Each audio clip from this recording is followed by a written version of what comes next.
have 3 cookies. I'm going to show you how to go from a bare cookie to piping a border, then flooding it. First, I'm going to show you how to prepare your piping bag with icing. Take your bag, cut the tip off of the bottom. This is where the piping tip will come out of.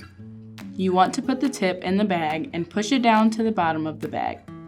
Make sure the tip fits snug because you don't want any icing oozing out as you're squeezing it during piping. An easy way to transfer your icing to your bag with no mess is to use a cup or a mason jar. You want to twist the bottom of the bag and fold it up so that when filling the bag, your icing doesn't come out of the tip. Begin filling the bag with your icing, then remove from the cup and slowly push the icing down the bag.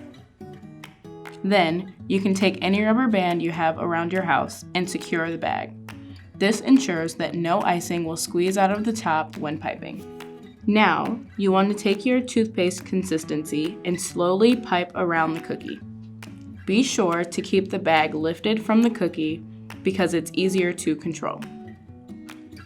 After you pipe the border, then you can fill it with your flood consistency. You may have to tap or shake it to help the icing settle. You can also use a cookie scribe or a toothpick for this. Once the cookie has had at least 5 to 6 hours of drying time, you can begin layering other designs on top. And that's how you pipe and flood royal icing cookies.